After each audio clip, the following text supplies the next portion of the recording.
देश के प्रधानमंत्री मणिपुर क्यों नहीं जा रहे हैं? प्रधानमंत्री जी सारे जो क्रिटिकल कंसर्न्स होते हैं उस पर चुप्पी रखने के माहिर आदमी। इनसे आप भाषणबाजी जो ले लो, बड़ी बड़ी बात करेंगे, लेकिन प्रधानमंत्री अगर वहां पहुंचते, एक हीलिंग टच जाता, कान पे जू नहीं रेंग रही।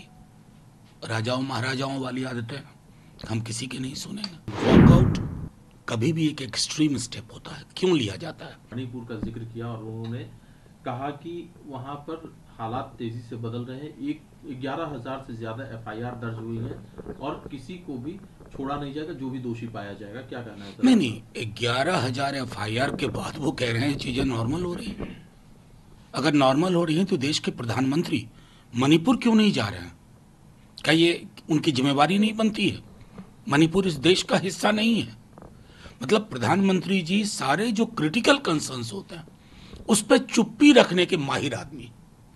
इनसे आप भाषणबाजी जो ले लो, बड़ी बड़ी बात करेंगे, लेकिन प्रधानमंत्री अगर वहां पहुंचते, एक हीलिंग टच जाता। 1.25 साल से यही चीज हम लोग कह रहे हैं, कान पे जू नहीं रेंग रही।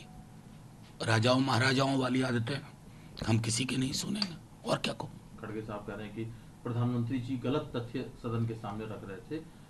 लेकिन ये जो वॉकआउट का रास्ता है, इसको सत्ता पक्ष क्रिटिसाइज कर रहा है। विपक्ष का कहना है कि प्रधानमंत्री जी नहीं, वॉकआउट कभी भी एक एक्सट्रीम स्टेप होता है, क्यों लिया जाता है? मैं सुन रहा था जब राहुल जी बोल रहे थे लोकसभा में, तो तकरीबन 5-6 मिनिस्टर, खुद प्रधानमंत्री जी 2 या 3 बार और अमित शाह जी 2 या 3 बार उठे। उसी तरह के क्लैरिफिकेशन की हमें आवश्यकता थी।